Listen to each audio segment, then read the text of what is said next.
bénisse la lecture de la parole et qu'il bénisse aussi dans l'entendement de Seigneur Jésus.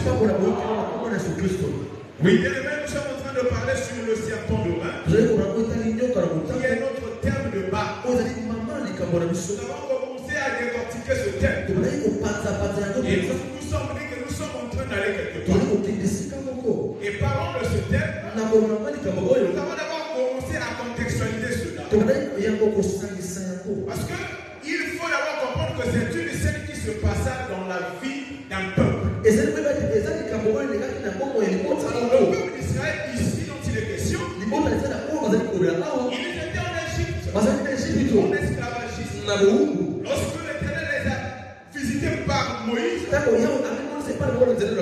sortirent alors de l'Égypte pour aller dans le pays de la promesse, qui était Canaan. Mais en cours de route, l'Éternel leur donna la loi. Ils avaient eu faim.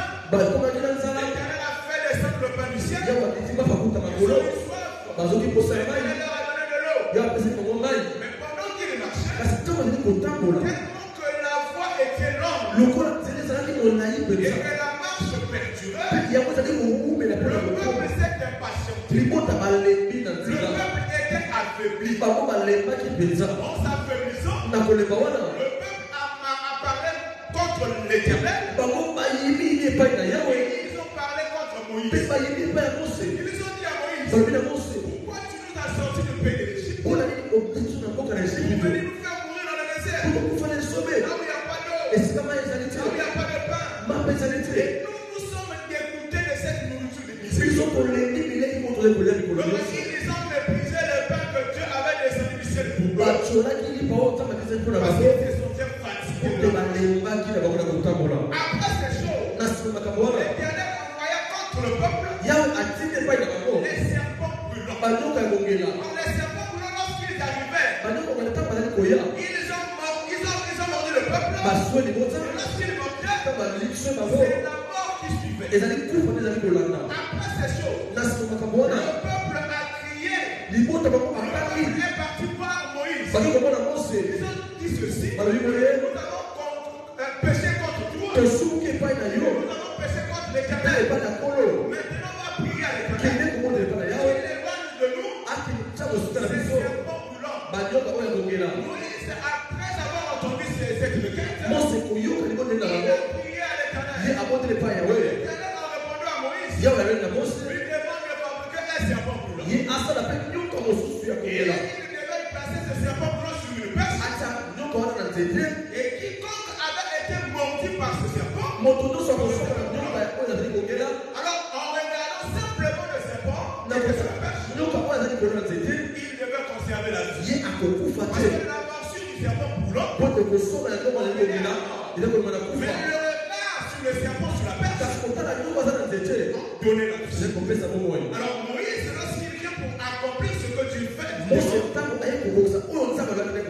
fabrique un serpent en matière d'érable. Nous avons dit que Moïse n'a pas pris la matière d'or, l'argent ou d'autres matières. Il a pris les reins. C'est significatif. Parce que Dieu fait toutes choses pour un but. Voilà pourquoi nous avons commencé à décortiquer cette chose. Nous avons parlé du serpent. Nous avons commencé dans Genèse chapitre 3, verset 1. On dit ceci: le serpent était l'animal le plus rusé parmi tous les animaux des champs que l'Éternel avait fait.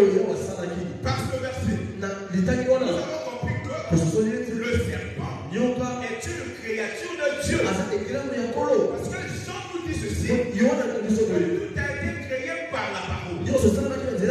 Rien de ce qui existe n'a pas été créé par elle. Mais la parole, c'est Dieu. Nous comprenons que même le serpent, même tout ce que nous voyons, ont été créés par la parole. Donc le serpent, lorsque nous voulons parler du serpent, il faut d'abord que nous retenions une chose: c'est une créature de Dieu. Est-ce que tu as compris cela? Nous avons dit que si Dieu était l'esprit, il n'a pas de corps, il n'a pas de chair. Qui nous explique cela? Il a collé sur Christ. C'est un fantôme parce qu'il marchait sur les eaux. Il a répondu ceci: je ne suis pas fantôme parce que l'esprit n'a ni chair ni os. Comprenons ceci: Dieu qui est esprit, il n'a pas de corps, il n'a pas de chair, il n'a pas d'os. Est-ce que tu comprends cela? Nous avons remarqué ceci dans Genèse chapitre 18.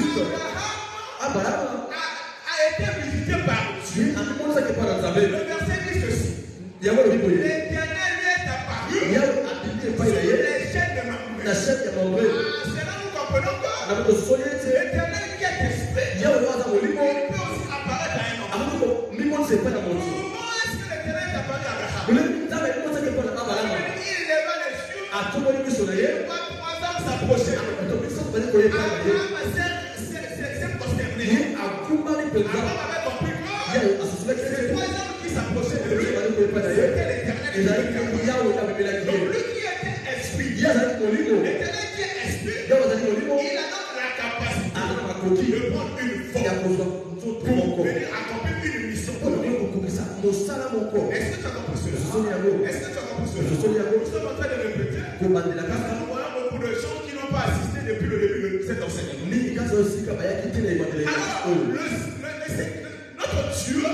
notre Dieu, lui qui est esprit, il avait créé beaucoup de choses. Donc Colossiens nous explique: il a fait les visibles et il a fait aussi les invisibles.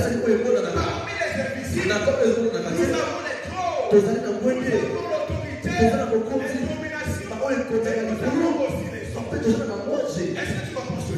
Mais cette même Bible, nous donne la définition des noms. Elle dit qu'un ange est un esprit. Est-ce que tu comprends cela? Est-ce que tu comprends cela? Un ange est un esprit. Donc si Dieu lui avait créé les anges, c'est que les anges étaient des esprits. Mais cette faculté que Dieu a comme esprit, pour pouvoir prendre un corps quelconque, pour faire une mission, comme ils sont esprits.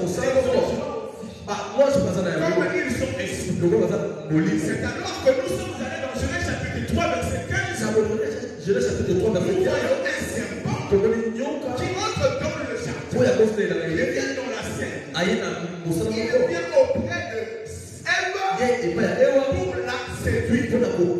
Après la séduction, Ève prit le fruit. Elle mangea le fruit et donne aussi à son mari. Nous avons dit ceci: que la séduction dont on parle de la Bible, il ne s'agit pas que le serpent avait couché avec elle.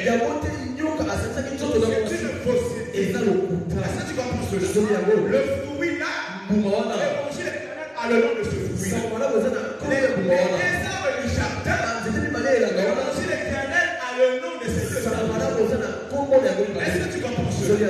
Parce que lorsque l'Éternel a placé le jardin en Éden, il avait une particularité sur 2 arbres. L'arbre de la vie et l'arbre de la connaissance du bien et du mal. Mais dans le jardin, il n'y avait pas qu'un seul arbre. Il n'avait pas que 2 arbres. Il y avait plusieurs arbres. Dieu a mentionné 2 arbres. L'arbre de la vie et l'arbre de la connaissance du bien et du mal. Est-ce que tu comprends ce que je veux dire? Il y avait d'autres arbres. Parce que nous partons chez Noé. Après la terre est sombrée dans le mar. Dieu a détruit la terre par les eaux. Il a commencé une nouvelle vie avec Noé. Mais lorsqu'il commence avec Noé, on va remarquer qu'un mouvement. Noé, avant de sortir de l'arche, il libère d'abord la colombe. La colombe revient chez lui. Il emmène une feuille d'olivier. Un arbre cité. Est-ce que tu comprends ce que Dieu a repris le monde avec Noé? On va faire un geste. L'eau a cessé. Il a déjà la vie sur la terre. Il fallait que la colombe nous amène la feuille d'olivier. La feuille d'olivier c'était la preuve qu'il y a maintenant la vie sur la terre. Est-ce que tu comprends cela? Après cela, parce que Noé sort de l'arche. Il a commencé à cultiver la vie. On voit la présence de deux arbres. Parce que Noé aussi, c'est la répétition d'Adam. Là-bas, Dieu a mentionné deux arbres. L'arbre de la vie, et l'arbre de la connaissance du bien et du mal. Et ici, nous voyons aussi deux arbres. Il y a Olivier, la vie. Est-ce que tu comprends ce que Olivier, c'est l'arbre de la vie. Olivier, c'est un témoignage qu'à la terre, il y avait de la vie. Et la vigne, quelque c'était du côté d'Adam. Lorsque Noé a cultivé, il a pris le pain et s'est découvert nu. Nous voyons la présence de Dieu. Par ailleurs, on va te dire ces choses. Le fruit là, c'est une pomme. C'est une fausseté. Donc la séduction, ce n'était pas le fait de coucher avec elle. Lorsque tu lis bien l'écriture, ne lisez pas comme n'importe qui. Elle a pris le fruit. Elle a mangé. La sémence se trouve réellement chez l'homme.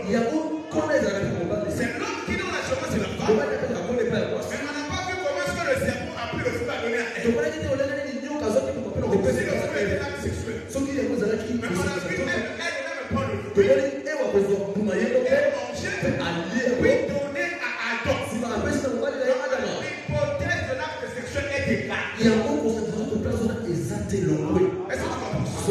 Donc le serpent qui vient, il avait une mission. Donc après avoir accompli sa mission, l'Éternel doit descendre. Lorsqu'il arrive, il demande à l'homme qu'il avait donné la main. Il a donné la bénédiction à l'homme. Il repart à la plupart chez la femme. Il donne la bénédiction à l'homme. Mais lorsqu'il arrive chez le serpent, il ne le demande pas. Il commence à maudire le serpent. Tu es maudit parmi tous les animaux des champs. Tu es maudit parmi tous les animaux des champs. Tu marcheras sur ton ventre et tu mangeras la poussière tous les jours de ta vie. Alors la question que nous nous sommes posée, est-ce que les serpents naturels que nous connaissons mangent vraiment le sable? Et nous avons cherché, on a vu que les serpents mangent les œufs, les serpents mangent les souris, les rats, mais pas le sable. Mais est-ce que Dieu a menti? Non, il dit ce qui est vrai. Que tout homme soit trouvé menteur et que Dieu seul soit vrai. Les serpents marchera sur ton ventre et qu'il mangera la poussière. Cela est vrai. Mais pour nous, les fils de l'aurore, pour nous, les enfants de Dieu, pour nous, ceux qui sont parvenus à la fin des siècles, l'explication là nous est donnée. Ce parler-là était un parler énigmatique. Est-ce que tu comprends? Parce que la parole de Dieu constitue les prophéties. Voilà pourquoi Pierre appelle l'écriture la prophétie de l'écriture. Donc lorsque tu vois Dieu parler ainsi, parce que Dieu fait que cette scène se passe et qu'il commence à mentir le serpent, il ne pas du serpent physique. S'il s'agissait du serpent physique, ce que Dieu dit, la nature doit l'obéir. Aujourd'hui là, on ne peut voir le serpent en train de manger le serpent. Est-ce que tu comprends ce? Est-ce que tu comprends? Alors en pensant ainsi, en raisonnant ainsi, nous avons dit que nous ne pouvons pas trouver la réponse ailleurs. Nous avons commencé à fouilleter dans la Bible pour chercher de quel serpent s'agissait. Amen. Est-ce que tu comprends cela? De quel serpent s'agissait? Alors, nous avons commencé à parler avec le livre de Zacharie d'Ésaïe chapitre 14. Nous avons expliqué que dans Ésaïe chapitre 14, on nous a parlé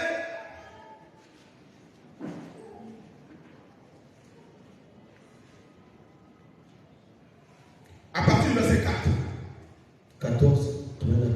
Alors tu prononceras ce chant sur le roi de Babylone. Et tu diras, et quoi? Le tyran n'est plus. Le tyran n'est plus. Mogomi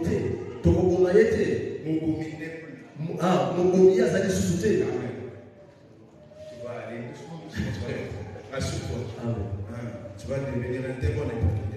Amen. En quoi le tyran n'est plus? L'oppression a cessé.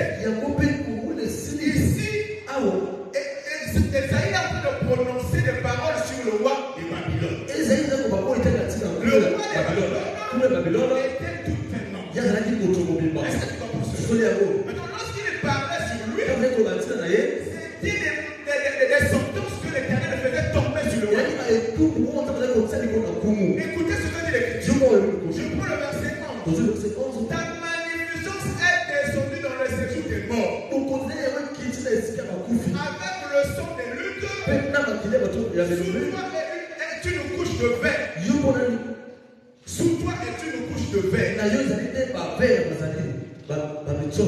Exactement. C'est une couche de verre. Et les verres sont ta couverture. Te voilà tombé du ciel. On avait retenu te voilà tombé du ciel. Est-ce que le roi de Babylone, lui qui était homme, était-il au ciel? C'est la question qu'il faut se poser. Le roi de Babylone qui est là, à qui Esaïe est en train de prononcer la substance. Est-il au ciel? Bonne interrogation. Te voilà tombé du ciel. On appelle Ashtabrion, fils de l'aurore. Tu es abattu à terre. Ashtabrion, un astre c'est un corps qui porte la lumière. Un astre c'est là un corps qui porte la lumière. C'est une étoile. Apocalypse, on signifie que l'étoile c'est un ange. Est-ce que tu comprends? Lorsqu'on appelle le roi de Babylone, Ashtabrion, on ne parlait pas du roi Babylone. On parlait de l'esprit qui était incarné dans le roi. Est-ce que tu comprends? Est-ce que l'Écriture dit? Te voilà tombé du ciel. Ashtabrion, fils de l'aurore, tu es abattu à terre. Toi, le vainqueur des nations. On appelle ici le roi de Babylone le vainqueur des nations. C'est lui qui devait vaincre les nations. Mais nous repartons sur le serpent. Nous avons compris que le serpent physique dans le jardin, c'est lorsque Dieu parlait, il ne parlait pas du serpent physique. Il parlait réellement de l'esprit qui était carré dans le serpent. Il avait dit ceci: tu mangeras la poussière tous les jours de ta vie. On va expliquer manger. Manger, c'est vaincre. Manger, c'est dominer. Par rapport aux Écritures de Nombre, chapitre 14, chapitre 22. Nous avons donné toutes les Écritures. Manger, c'est vaincre. Nous avons aussi expliqué la poussière. La poussière, c'est quoi? Selon Esaïe 45, la poussière, ce sont les nations. Est-ce que tu comprends cela? Donc, manger la poussière, c'est vaincre les nations. C'est alors que nous comprenons. On appelait le roi Babylone vainqueur des nations. Le même esprit qui était dans le serpent, c'est le même esprit qui est dans le roi de Babylone. Donc, manger la poussière, c'est vaincre les nations. Est-ce que tu comprends cela? Donc, le serpent, c'est tout un esprit qui était carré dans le serpent. Est-ce que tu comprends cela? Mais on a dit qu'il a été précipité. On va lire un tout petit peu. Esaïe 14. Verset 13. Tu disais en ton cœur. Tu disais en ton cœur.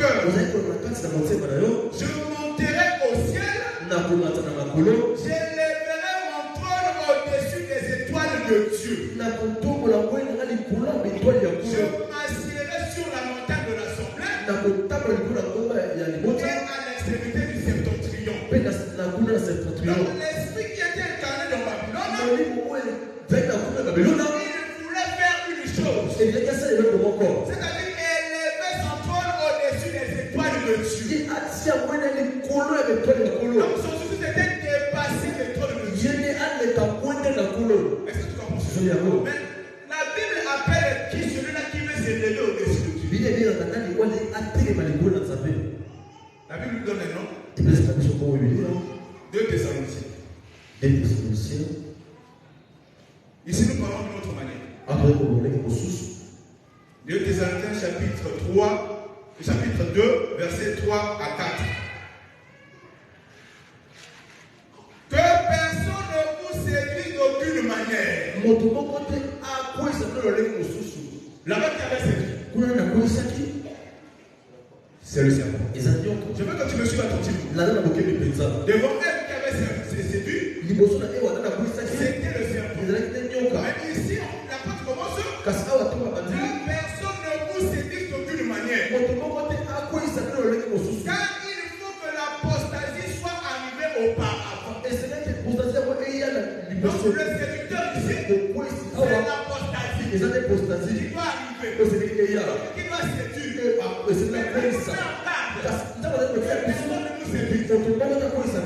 Et qu'on ait vu apparaître l'homme du péché. Donc on appelle aussi le séducteur l'homme du péché, le fils de la perdition. Est-ce que tu comprends cela?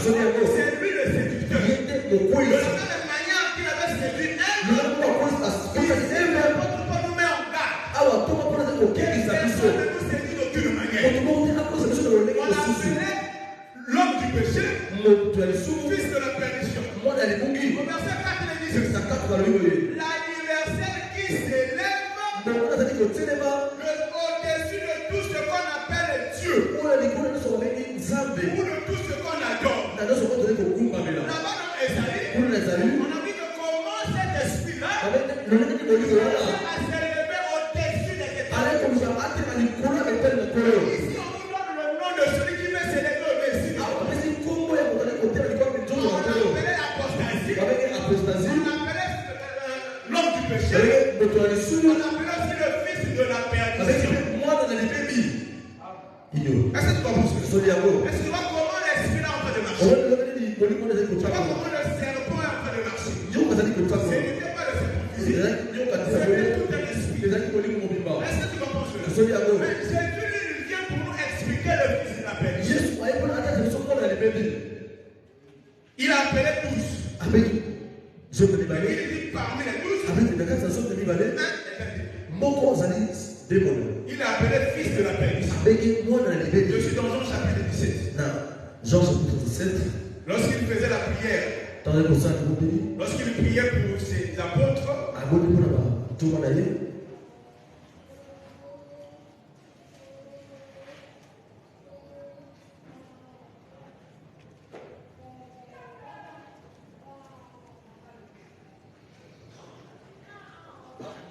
on prend le verset 12. Jean chapitre 17, verset 12. Il est écrit ceci. Lorsque j'étais avec eux dans le monde, je les gardais en ton nom. J'ai gardé ce que tu m'as donné. Et aucun d'eux ne s'est perdu. Sinon le fils de la perdition.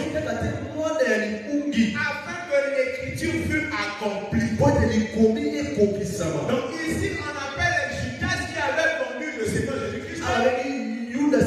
Jésus-Christ par fils de la perdition. Mais Judas était un homme commerçant. Judas était un homme commerçant. Il a marché avec le Seigneur Jésus-Christ. Il a aussi baptisé. C'est lui qui gardait aussi la bouche. Mais Jésus l'appelle fils de la perdition. Tu veux comprendre cela? Est-ce que tu veux comprendre cela? Prenons Jean chapitre 13. Tu vas voir comment est-ce que Judas devient fils de la perdition.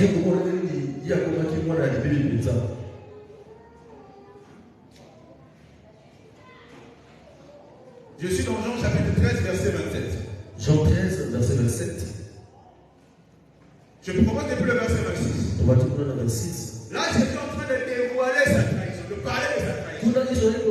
Il dit que parmi vous, il y a quelqu'un qui va me vendre. Ils se sont murmurés. C'est bon, c'est bon. Au verset 26, il est écrit ceci. Jésus répondit. C'est celui à qui je donnerai le morceau trompé. Et ayant trompé le morceau, il le donna à Judas, fils de Simon, Iscariote. Donc Judas, il avait peur. Donc c'était vraiment un humain. Est-ce que tu comprends? Là-bas dans Jean 17, il appelle le fils de la perfection. Mais là maintenant il dit celui à qui je donnerai le morceau trompé. Et ayant trompé le morceau, la Bible précise qu'il le donna à Judas, fils de Simon, Iscariote. Écoute le verset 27. Dès que le morceau fut donné, Satan entra dans Judas.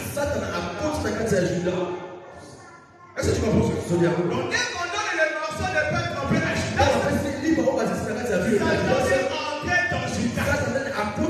Lorsque Satan possède Judas, Judas devient fils de la perdition. Est-ce que tu comprends ça? Donc ce n'est pas Judas c'est comme ça qui est fils de la perdition. Mais c'est le fait que Satan habite en Judas qui devient fils de la perdition. Est-ce que tu comprends ça? C'est comme ça que le cerveau a marché. Donc lorsque nous voyons le cerveau, d'un côté ça parle aussi du diable. Mais nous avons changé de facette. On dit que dans la Bible, le serpent ne parle pas seulement du diable. Le serpent parle aussi du Seigneur Jésus-Christ notre Dieu.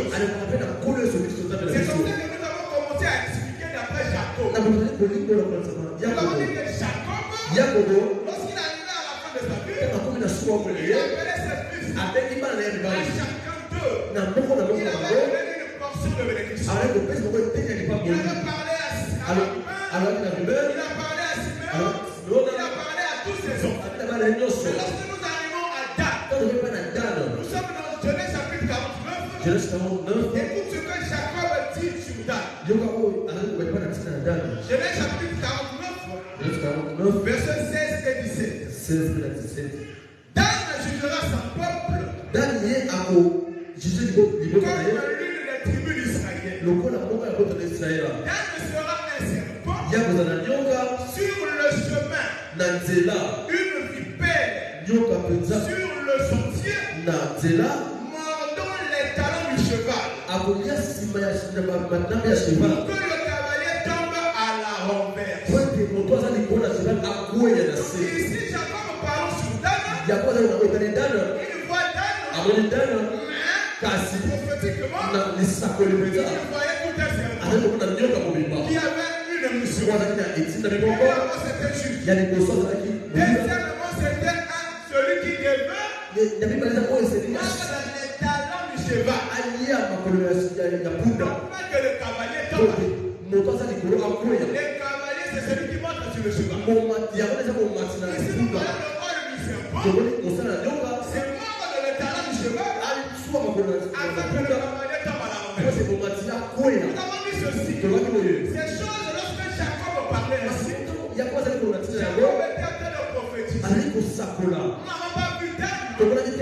Après cette bénédiction, se transformer en serpent et commencer à marcher. Nous devons donc chercher dans l'écriture comment ce Dan s'est comporté en serpent, comment il a renversé le cheval et le cavalier. Amen. Et nous avons commencé à expliquer cela. Nous avons dit que dans la Bible, je ne fais que répéter ce qui est passé. Il ne ramène que ce qui est ancien. Nous avions pu dimanche le livre Verset, on commence par le verset 17. Verset 17. Puis on va lire le verset 19. Apocalypse chapitre 9. Apocalypse chapitre 9. Je suis au niveau des trompettes. Apocalypse chapitre 9. Apocalypse chapitre 9. Verset, nous lisons le verset 17. Verset 17. Puis le verset 19. Et ainsi je vis les chevaux dans la vision.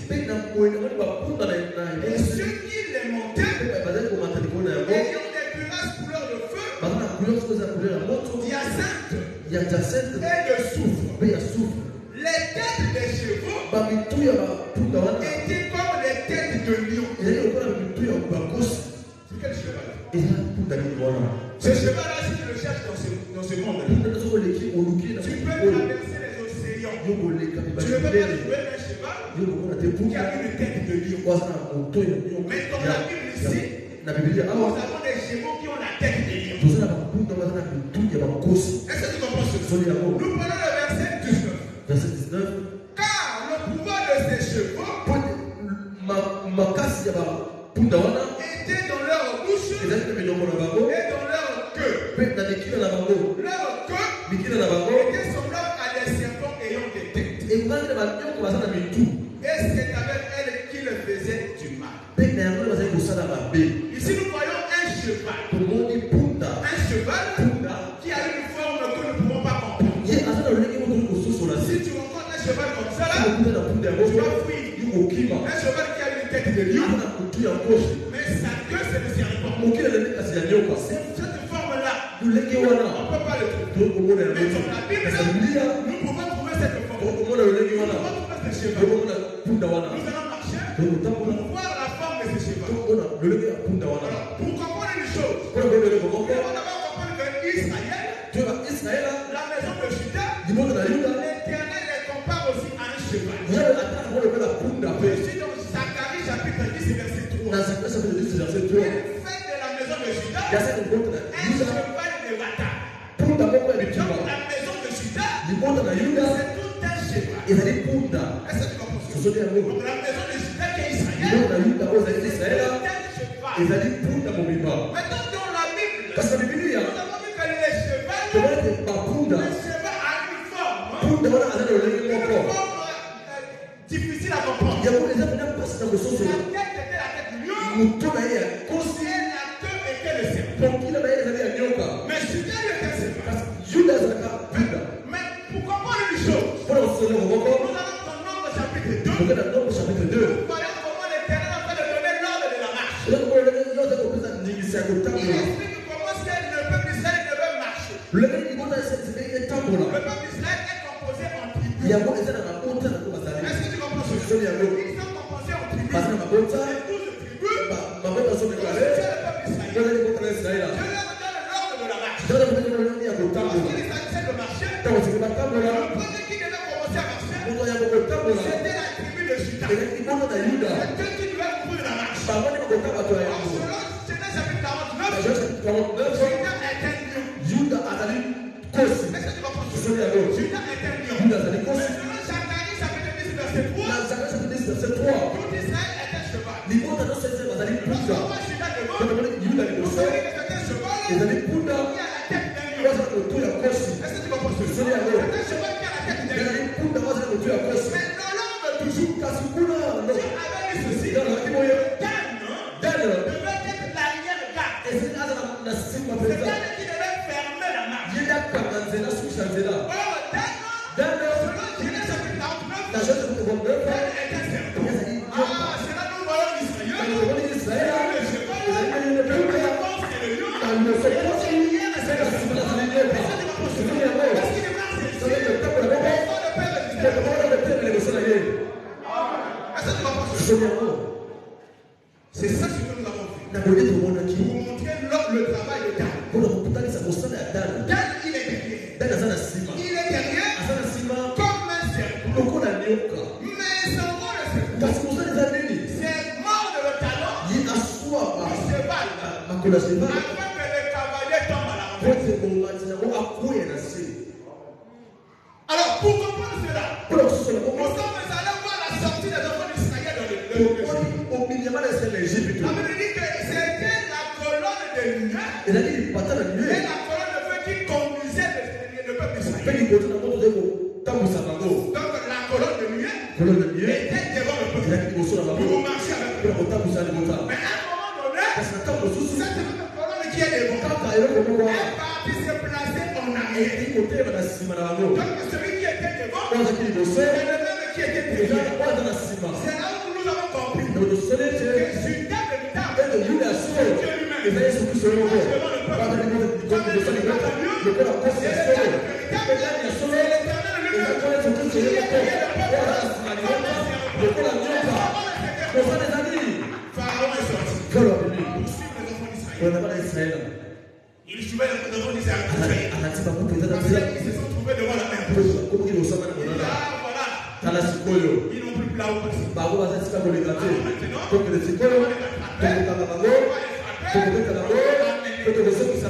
mais il avait oublié que celui qui avait donné l'ordre à Moïse, c'est sorti le peuple d'Israël. Il est vivant. Il est fidèle. Lorsqu'il lui promet une chose, il finit par la comprendre. Il peut arriver aussi les moments dans ta vie. Le temps va bloquer. Tu vois comme si tu ne peux plus avancer. Les adversaires commencent à chanter victoire. On avait dit quoi? On se commerce à la on avait dit quoi? Il n'allait pas avoir les enfants. On avait dit quoi? On devait chercher du boulot. On commençait à chanter victoire. Ils oublient une chose.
Il là où on a la mission, tu peux pas avoir des serpents. alors on s'appelle le lien Nyoka. Est-ce que tu as compris cela? Est-ce que tu as compris cela? Donc laisse assurer dans ta vie. Il y a quelqu'un qui marche devant. Le même qui marche devant. Ça aussi bien. Parce qu'il est devant. Aucune puissance ne peut t'anéantir. Aucune force ne peut te lever. Parce que les enfants d'Israël étaient sortis, les nations environnantes avaient peur d'Israël. Parce qu'ils entendaient ce qu'Israël faisait aux nations qui le rencontrent.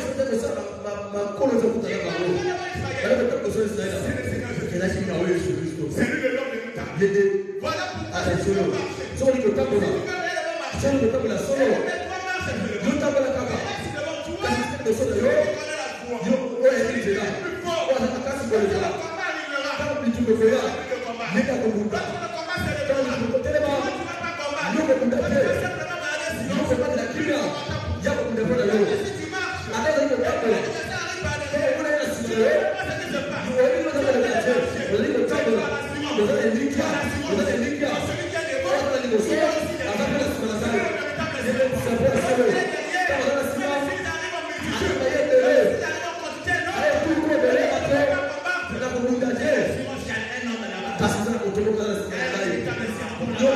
tu peux réellement marcher, et mettre marche devant.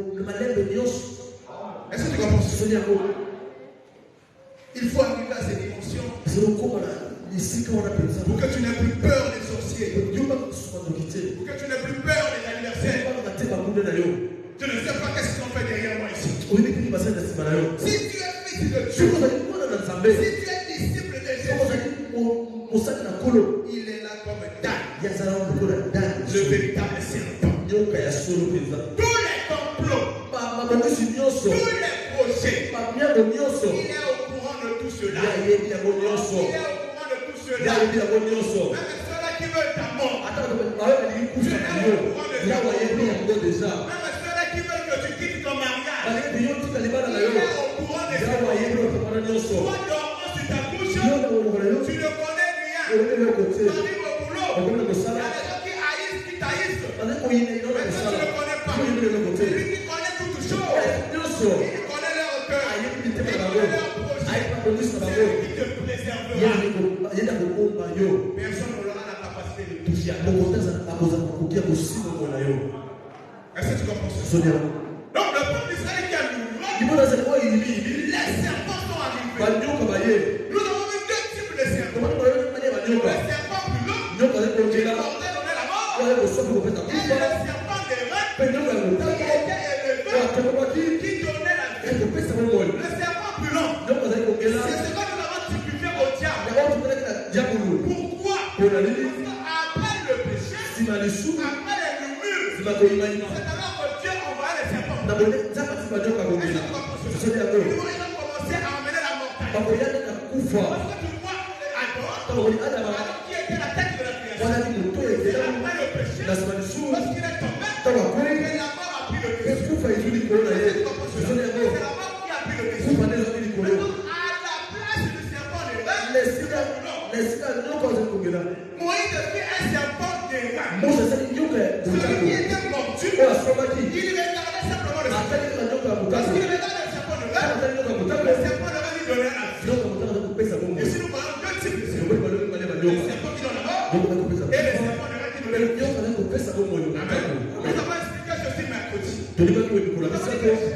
Jésus, lui, il a arrivé comme un serpent. Il a dit ceci. De la même manière que Moïse élevait le serpent des reins dans le désert, c'est ainsi que même le Fils de l'homme sera élevé, afin que quiconque tourne vers lui ses regards, qu'il ait la vie.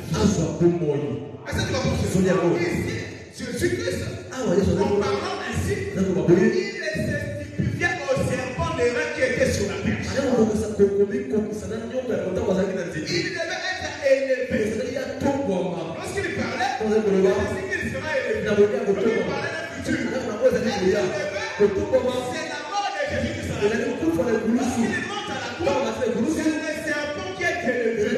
atelemi apati likolo nyoko apati likolo nyoko apati na nzete likolo aza koki kopesa bongo talisa kolinga biloko kango kufa na kolo soki ekulisi eza kufa pesa biso bongo lobi bango ekabona biso na mboka na satana yango pesa biso bongo oli ebena so makoku soki na makoku oyo ya kufa soki na ekibona na mokolo qui sont préparés à être bouffés par les autres. À cause de la mort de Dieu. Aujourd'hui, nous ne sommes plus sous la puissance de l'ennemi. Il y a un homme qui est mort à la porte. Avec le cœur ceci, tous ont péché, ils sont privés de la gloire. Nous avons tous péché en Adam. Lorsque nous avons péché en Adam, c'est la mort qui régnait. C'est la mort qui régnait. La mort régnant, c'est les serpents de rein qui étaient en train de manger les enfants d'Israël. C'était pas plus long. Qui mordaient les enfants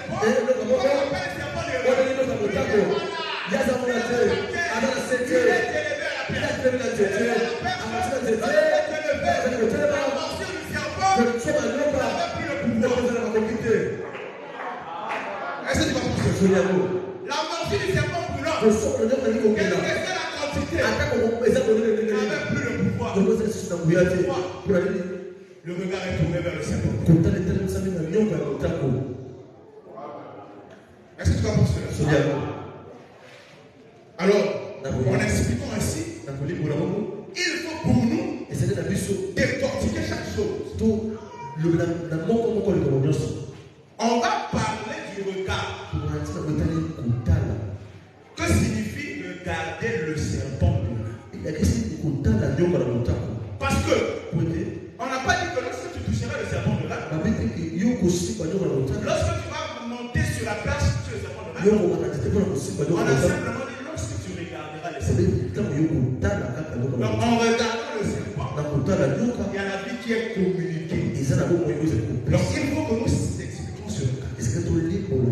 Or il y a un homme, je vous donne juste une unité, je vous donne juste une introduction. Il y a un homme dans la Bible qui cherchait un secours. Il avait dit ceci: je lève les yeux vers la montagne, d'où me viendra le secours. Levez les yeux, je cherchais un secours. Est-ce que tu vas penser? Levez les yeux, je cherchais un secours. C'est ce que nous allons continuer à parler. Mais avant, le serpent, il est serpent d'airain. Pourquoi il est en airain? Dimanche, nous allons parler de ça. Est-ce que tu as compris cela? C'est un qui s'est passé là. Les serpents brûlants, c'était la marche du diable. C'était le roi de Satan qui menaçait les hommes, qui menaçait les humains après la mort, après la chute d'Adam. Tous nous étions d'accord. Lorsque Adam a chuté, c'est le diable qui a pris le dessus. Il a fallu qu'un homme vienne. Et quand il vient, il vient comme un serpent. Mais cette fois-ci, un serpent d'airain qui est élevé. Lorsque on regarde seulement le serpent d'airain, qui autrefois était dans la mort, qui était sous l'emprise de la mort, en regardant seulement le serpent d'airain qui est le Seigneur Jésus-Christ, conservons la vie. Mais comment est-ce que le serpent est arrivé? C'est après que le peuple est murmuré. Nous avons expliqué le mercredi c'est le murmure. Dans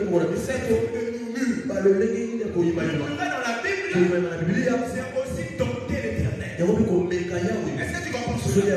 Lorsque nous murmurons, lorsque nous péchons, c'est alors que nous irritons l'éternel. Et il utilise l'adversaire comme une verge de sa colère. Donc tu peux commettre, tu utilises l'adversaire pour te punir. Maintenant, comme tu as la promesse, tu ne resteras pas ainsi. Lorsque tu vas avouer ton péché, tu vas dire c'est alors que tu es en train de regarder l'œuvre de la croix. En regardant l'œuvre de la croix, l'éternel viendra en ton secours pour te délivrer du monde. Est-ce que Tu as compris? Nombre chapitre 21. Ce que ça veut dire. C'est tout ce que ça veut dire. Ça veut dire qu'il y a un serpent qui est le diable, qui emmène la mort. Mais la mort est arrivée à quel moment? Lorsque nous péchons.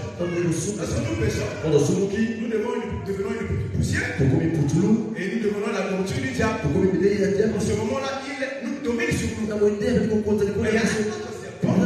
Celui-ci est en errant. Il est sur la perche. C'est le Seigneur Jésus-Christ. Lorsque tu es mortu, lorsque tu es malmené, il suffit pour toi de regarder seulement la perche. Il y a le Seigneur Jésus-Christ à la croix. L'amour de Jésus à la croix. C'est là où tu as la vie. C'est là que tu retrouves la santé. Est-ce que tu as compris ce soir? Mais pourquoi les reins? Nous allons expliquer. Que le Seigneur Jésus-Christ te bénisse richement. Que le Seigneur Jésus-Christ te bénisse richement. Que le Seigneur Jésus-Christ te bénisse richement. Il ouvre pour toi les écluses des cieux.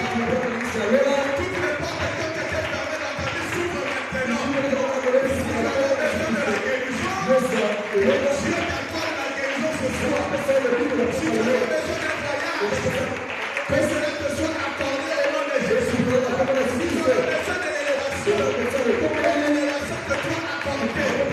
Si tu veux avancer dans ton commerce, même le Seigneur est petit. Je déclare ici, l'Éternel va t'élever. Il va multiplier ton fonds de commerce. Tu vas devenir une grande commerciale. Tu vas devenir une grande commerciale. La maladie a perdu la vie. Je déclare ici, il y a un serpent de lorsque tu le regarderas, il te donnera la vie. Même si la mort a insisté dans ta vie, je commande tous les corps. Chaque année c'est la mort. Chaque année c'est la colère. Tu es devant le serpent de mort. Maintenant là, on est arrêté dans ta famille au nom de Jésus. On est arrêté dans ta famille au nom de Jésus. Mais si on avait les ennemis des sentences, les lois qui disaient, ta famille tu te réveilleras pas. Ta famille tu ne paraîtras pas. Tu n'auras pas d'examen. Je déclare que ces paroles sont tombées au nom de Jésus. Je déclare que ces paroles sont tombées au nom de Jésus. On a en train de mentir. On a en train de mentir. On part à volonté des hommes.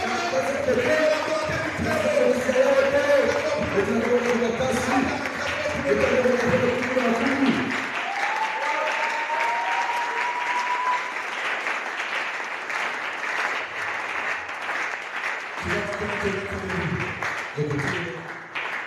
Nous allons prier.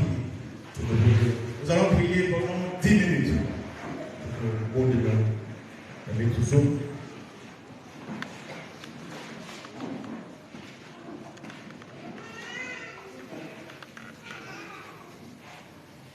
Tu vas faire une prière de puissance.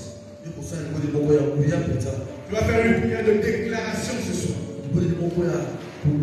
Tout ce que tu veux vivre dans ta vie avec le Seigneur, tu vas les déclarer ce soir. Et que l'Éternel va l'accomplir aussi. Amen. Alléluia. Amen. Alléluia. Amen. Hosanna. Amen. Alléluia. Amen. Alléluia. Amen. Hosanna.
décisions politiques à la comme ça.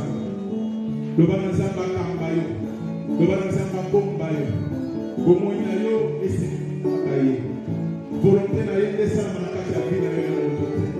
Otambola kobangaye, otambola ko respecter malobaye, na bisika no sokozala na kombo na mobile Kristo, kombo na mobile sabela.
à bénir moment où tu connais qui ça.